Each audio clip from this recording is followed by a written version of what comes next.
Assalamualaikum warahmatullahi wabarakatuh. Perkenalkan, nama saya Marisa Puspahanan dengan nomor NIM 2005-11-3685, asal Prodi PGSD kelas 20A. Baiklah, pada kali ini saya akan membahas mengenai pencemaran air yang biasa terjadi di lingkungan sekitar kita. Nah, objek yang saya ambil kali ini adalah wilayah perairan di Kota Tembilahan, Indragiri Hilir, Riau. Lalu, apakah pengertian dari pencemaran air? Pencemaran air adalah suatu perubahan keadaan di suatu tempat penampungan air seperti danau, sungai, lautan, dan air tanah akibat dari aktivitas manusia. Danau, sungai, ataupun lautan dan air tanah adalah bagian yang penting dalam siklus kehidupan manusia dan merupakan salah satu bagian dari siklus hidrologi. Selain mengalirkan air, juga mengalirkan sedimen dan polutan. Nah, berbagai macam fungsinya ini sangat membantu kehidupan manusia. Kemanfaatan tersebut seperti danau, sungai, lautan, dan air tanah adalah untuk irigasi pertanian, sebagai bahan baku air minum, serta sebagai saluran pembuangan air hujan dan air limbah.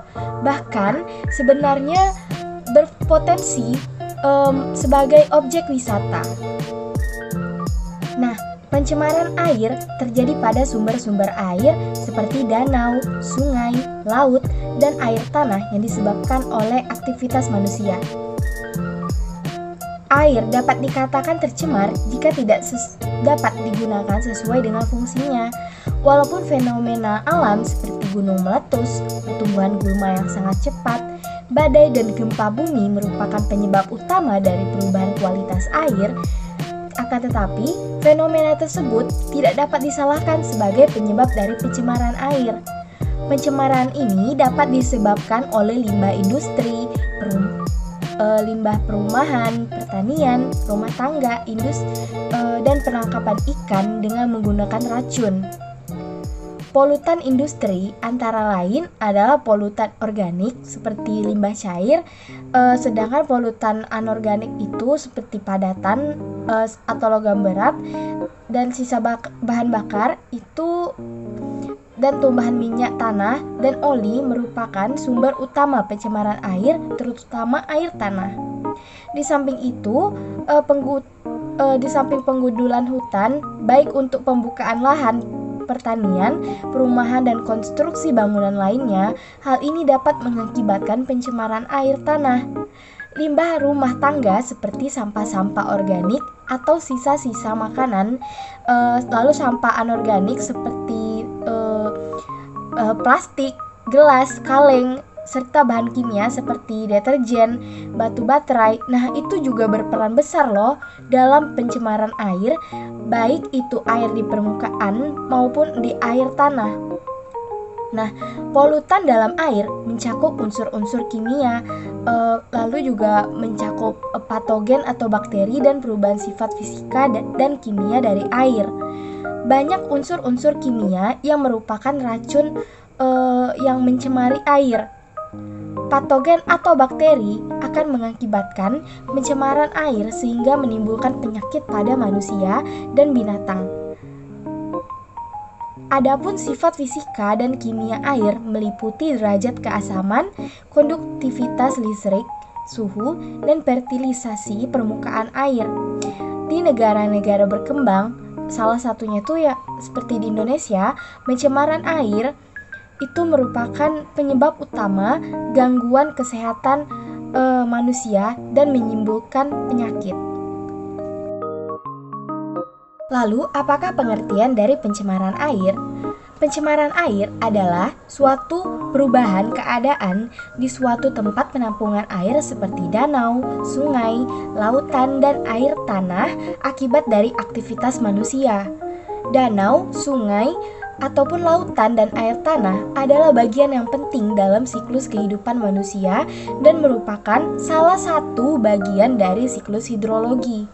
Selain mengalirkan air, juga mengalirkan sedimen dan polutan. Nah, berbagai macam fungsinya ini sangat membantu kehidupan manusia. Kemanfaatan tersebut seperti danau, sungai, lautan, dan air tanah adalah untuk irigasi pertanian, sebagai bahan baku air minum, serta sebagai saluran pembuangan air hujan dan air limbah. Bahkan sebenarnya berpotensi sebagai objek wisata. Nah, pencemaran air terjadi pada sumber-sumber air seperti danau, sungai, laut, dan air tanah yang disebabkan oleh aktivitas manusia. Air dapat dikatakan tercemar jika tidak dapat digunakan sesuai dengan fungsinya. Walaupun fenomena alam seperti gunung meletus, pertumbuhan gulma yang sangat cepat, badai dan gempa bumi merupakan penyebab utama dari perubahan kualitas air, akan tetapi fenomena tersebut tidak dapat disalahkan sebagai penyebab dari pencemaran air. Pencemaran ini dapat disebabkan oleh limbah industri, limbah perumahan, pertanian, rumah tangga, dan penangkapan ikan dengan menggunakan racun. Polutan industri antara lain adalah polutan organik seperti limbah cair, sedangkan polutan anorganik itu seperti padatan atau logam berat, dan sisa bahan bakar itu dan tumbuhan minyak tanah dan oli merupakan sumber utama pencemaran air, terutama air tanah. Di samping itu, di samping penggundulan hutan, baik untuk pembukaan lahan pertanian, perumahan, dan konstruksi bangunan lainnya, hal ini dapat mengakibatkan pencemaran air tanah. Limbah rumah tangga seperti sampah-sampah organik atau sisa-sisa makanan, lalu sampah anorganik seperti plastik, gelas, kaleng, serta bahan kimia seperti deterjen, batu baterai. Nah, itu juga berperan besar loh dalam pencemaran air, baik itu air di permukaan maupun di air tanah. Nah, polutan dalam air mencakup unsur-unsur kimia, lalu juga mencakup patogen atau bakteri dan perubahan sifat fisika dan kimia dari air. Banyak unsur-unsur kimia yang merupakan racun yang mencemari air. Patogen atau bakteri akan mengakibatkan pencemaran air sehingga menimbulkan penyakit pada manusia dan binatang. Adapun sifat fisika dan kimia air meliputi derajat keasaman, konduktivitas listrik, suhu, dan fertilisasi permukaan air. Di negara-negara berkembang, salah satunya itu ya seperti di Indonesia, pencemaran air itu merupakan penyebab utama gangguan kesehatan manusia dan menimbulkan penyakit. Nah, selanjutnya adalah sumber-sumber pencemaran air secara umum. Yang pertama adalah dari limbah industri, seperti bahan kimia baik itu cair ataupun padatan, sisa-sisa bahan bakar, tumpuan minyak dan oli, lalu kebocoran pipa-pipa minyak tanah yang ditimbun di dalam tanah. Lalu yang kedua adalah penggundulan lahan hijau akibat perumahan ataupun bangunan. Lalu yang ketiga adalah limbah pertanian seperti pembakaran lahan dan pestisida. Yang keempat adalah limbah pengolahan kayu. Yang kelima adalah penggunaan bom oleh nelayan dalam mencari ikan di laut. Lalu yang keenam adalah dari limbah rumah tangga, yaitu limbah cair seperti sisa mandi, MCK, sampah padatan seperti plastik, gelas, kaleng, batu baterai, sampah cair seperti deterjen dan sampah organik, serta sisa-sisa makanan dan sayuran. Nah, selanjutnya adalah penyebab dari pencemaran air. Berdasarkan definisi dari pencemaran air yang telah dijelaskan tadi, dapat kita ketahui bahwa penyebab dari pencemaran air itu dapat berupa masuknya makhluk hidup, zat, energi, ataupun komponen lain sehingga kualitas air pun akan menurun dan tercemar. Nah, banyak penyebab pencemaran air, tetapi secara umum dapat dikategorikan menjadi dua, yaitu sumber kontaminan langsung dan yang tidak langsung. Nah, sumber langsung ini meliputi fluen yang keluar industri, TPA, sampah, rumah tangga, dan sebagainya. Sedangkan sumber tak langsung itu adalah kontaminan yang memasuki badan air dari tanah, air tanah, atau atmosfer berupa hujan. Nah, pada dasarnya sumber pencemaran air ini berasal dari industri, rumah tangga, dan pertanian. Tanah dan air itu mengandung sisa dari aktivitas pertanian seperti pupuk dan pestisida. Kontaminan dari atmosfer juga berasal dari aktivitas manusia, yaitu pencemaran udara yang menghasilkan hujan asam. Selain itu, pencemaran udara, maksud saya air. Nah, selanjutnya adalah penyebab dari pencemaran air. Berdasarkan definisi dari pencemaran air yang sudah dijelaskan tadi, dapat kita ketahui bahwa penyebab dari pencemaran air dapat berupa masuknya makhluk hidup, zat, energi, ataupun komponen lain sehingga kualitas air menurun dan air pun akan tercemar.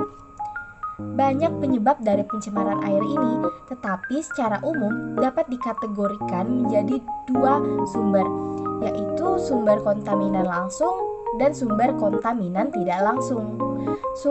Sumber langsung ini meliputi fluen yang keluar industri, TPA, sampah, rumah tangga, dan sebagainya. Sedangkan sumber tak langsung ini adalah kontaminan yang memasuki badan air atau tanah, air tanah ataupun atmosfer berupa hujan. Pada dasarnya sumber pencemaran air berasal dari industri, rumah tangga, dan pertanian.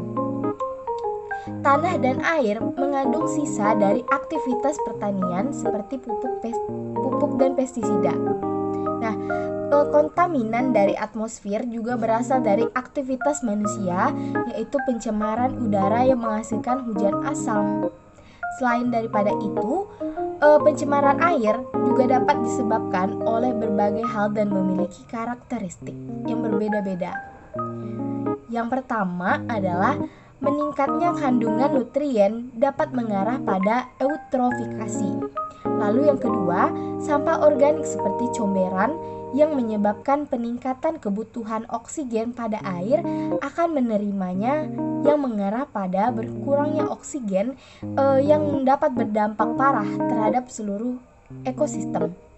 Lalu yang ketiga, industri membuang berbagai macam polutan ke dalam air limbahnya seperti logam berat, toksin organik, minyak, nutrien, dan padatan. Air limbah tersebut memiliki efek termal, yaitu yang dikeluarkan oleh pembangkit listrik yang dapat mengurangi oksigen dalam air.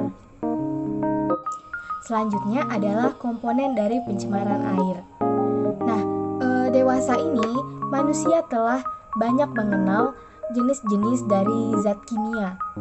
Sebagian besar sisa zat kimia tersebut dibuang ke badan air ataupun air tanah, seperti pestisida yang digunakan di pertanian, lalu di industri, rumah tangga, dan deterjen yang digunakan di rumah tangga. Secara umum, jenis-jenis bahan buangan dapat kita kategorikan menjadi yang pertama adalah bahan buangan padat. Bahan buangan padat adalah bahan buangan yang berbentuk padat, baik yang kasar maupun yang halus, misalnya adalah sampah. Nah, buangan tersebut bila dibuang ke air akan menjadi pencemaran dan akan menimbulkan pelarutan dan pengendapan. Lalu yang kedua adalah bahan buangan organik dan olahan bahan makanan. Bahan buangan organik umumnya berupa limbah yang dapat membusuk atau terdegradasi oleh mikroorganisme, sehingga apabila kita buang ke perairan akan menaikkan populasi mikroorganisme. Nah, yang ketiga adalah bahan buangan anorganik. Bahan buangan anorganik sukar didegradasi oleh mikroorganisme, umumnya adalah logam. Apabila masuk ke perairan, maka akan terjadi peningkatan jumlah ion logam dalam air. Bahan buangan anorganik ini biasanya berasal dari limbah industri yang melibatkan unsur-unsur dari logam. Yang keempat adalah bahan buangan cairan yang berminyak. Bahan buangan berminyak yang dibuang ke air itu akan mengapung dan menutupi permukaan air dan akan mencemari lingkungan. Lalu yang kelima adalah bahan buangan berupa panas. Perubahan kecil pada temperatur air lingkungan bukan saja dapat menghalau ikan ataupun spesies lainnya, namun juga akan mempercepat proses biologis pada tumbuhan dan hewan, bahkan akan menurunkan tingkat oksigen dalam air. Akibatnya akan terjadi kematian pada ikan atau akan terjadi kerusakan pada ekosistem. Lalu, yang keenam adalah bahan buangan zat kimia. Bahan buangan zat kimia memiliki banyak ragam, akan tetapi dalam bahan pencemaran air ini dikelompokkan menjadi dua. Yang pertama itu adalah sabun. Contohnya itu adalah deterjen, sampo, dan bahan pembersih lainnya. Lalu yang kedua adalah bahan pemberantas hama seperti insektisida. Selanjutnya adalah bahaya dari polusi air. Bibit-bibit penyakit, berbagai zat yang bersifat racun dan bahan radioaktif dapat merugikan manusia. Berbagai polutan memerlukan oksigen untuk penguraiannya. Jika oksigen kurang, penguraiannya pun tidak akan sempurna dan menyebabkan air berubah warna dan berbau busuk. Bahan atau logam yang berbahaya seperti arsenat, uranium, krom, timah, air raksa, benzon, tetraklorida, karbon, dan lain-lainnya itu dapat menyebabkan organ tubuh manusia atau rusak ataupun dapat menyebabkan kanker. Nah, sejumlah besar limbah dari sungai akan masuk ke laut. Polutan ini dapat merusak kehidupan air di sekitar muara sungai dan sebagian kecil laut muara. Bahan-bahan yang berbahaya akan masuk ke laut atau samudra itu akan mempunyai akibat jangka panjang yang belum diketahui. Banyak jenis kerang-kerangan yang mungkin mengandung zat-zat yang berbahaya untuk dimakan. Laut pun akan tercemar. Laut itu tercemar oleh yang asalnya mungkin dari pemukiman, dari pabrik, melalui sungai, atau dari kapal tanker yang rusak. Minyaknya itu pun akan mematikan burung dan hewan laut lainnya. Nah, banyak akibat yang ditimbulkan dari pencemaran air. Antaranya adalah yang pertama, terganggunya kehidupan organisme air karena berkurangnya kandungan oksigen. Yang kedua adalah terjadinya ledakan ganggang dan tumbuhan air. Yang ketiga, pendangkalan dasar perairan. Yang keempat, tersumbatnya penyaringan reservoir dan menyebabkan perubahan dari ekologi. Lalu yang kelima, dalam jangka panjang akan mengakibatkan kanker dan kelahiran yang cacat. Yang keenam, akibat penggunaan pestisida yang berlebihan, selain membunuh hama dan penyakit, juga akan membunuh serangga dan makhluk hidup yang berguna, terutama predator. Lalu yang ketujuh adalah kematian biota kuno seperti plankton, ikan, bahkan burung. Selanjutnya adalah dampak pencemaran air di lingkungan sekitar. Pencemaran air akan berdampak luas. Misalnya, dapat meracuni sumber air minum, meracuni makanan hewan, ketidakseimbangan ekosistem sungai dan danau, pengrusakan hutan akibat hujan asam, dan sebagainya. Di badan air, sungai dan danau, nitrogen dan fosfat itu telah menyebabkan pertumbuhan tanaman air yang di luar kendali. Ledakan pertumbuhan ini menyebabkan oksigen yang seharusnya digunakan bersama oleh seluruh hewan ataupun tumbuhan air menjadi berkurang. Ketika tanaman air tersebut mati, dekomposisi mereka untuk menyedot lebih banyak oksigen.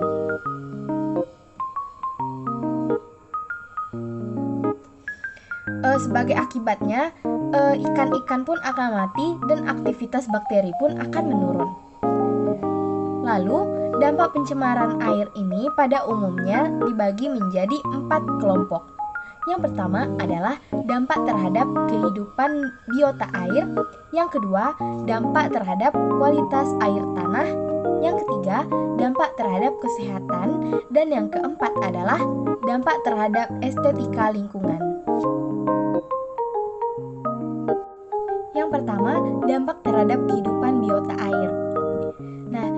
Banyaknya zat pencemaran pada air limbah akan menyebabkan menurunnya kadar oksigen terlarut dalam air tersebut, sehingga mengakibatkan kehidupan dalam air membutuhkan oksigen akan terganggu serta mengurangi perkembangannya.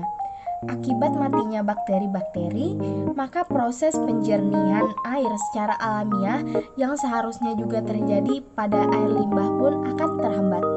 Yang kedua adalah dampak pencemaran air terhadap kualitas air tanah. Pencemaran air tanah oleh tinja telah terjadi dalam skala luas. Hal ini telah dibuktikan melalui beberapa penelitian menyebutkan bahwa dari tinja ini dapat mencemarkan air tanah. Lalu yang ketiga adalah dampak terhadap kesehatan. Peran air sebagai pembawa penyakit menular itu ada bermacam-macam. Yaitu air itu berperan sebagai media untuk hidup mikroba patogen. Lalu air sebagai sarang insekta penyebar penyakit.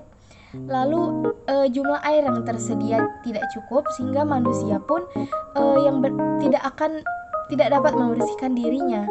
Akibatnya akan muncul berbagai macam penyakit. Yang keempat adalah dampak terhadap estetika lingkungan. Dengan semakin banyaknya zat organik yang dibuang ke lingkungan perairan, maka perairan tersebut akan semakin tercemar yang biasanya ditandai dengan bau yang menyengat di samping tumpukan yang dapat mengurangi estetika lingkungan. Masalah limbah minyak atau lemak pun juga dapat mengurangi estetika lingkungan. Nah, selanjutnya adalah penanggulangan terjadinya pencemaran air. Bagaimanakah penanggulangannya?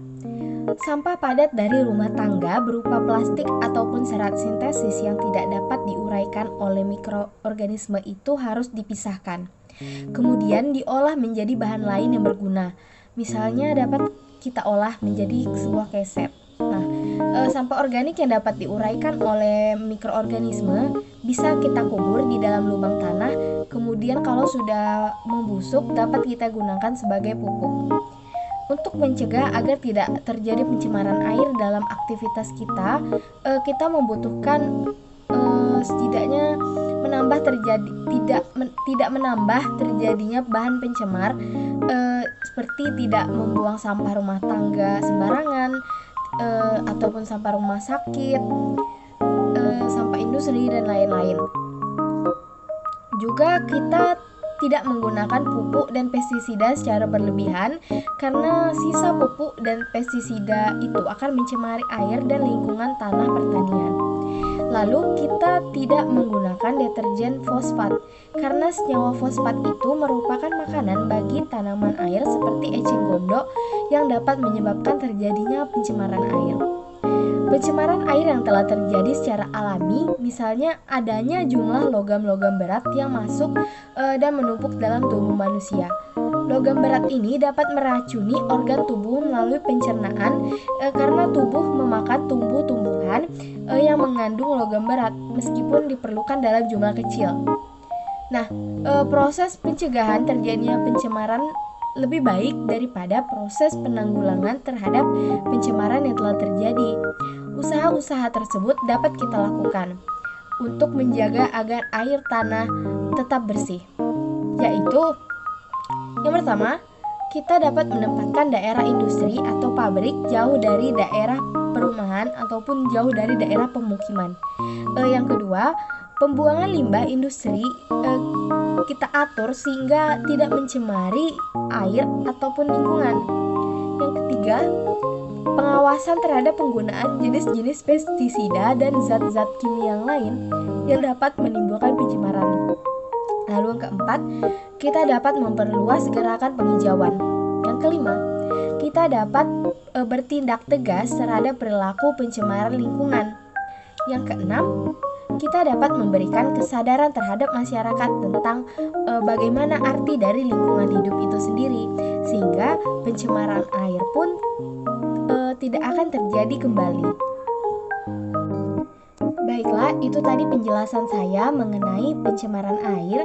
Apabila ada salah kata ataupun perbuatan, saya minta maaf. Wabillahi taufiq wal hidayah. Wassalamualaikum warahmatullahi wabarakatuh.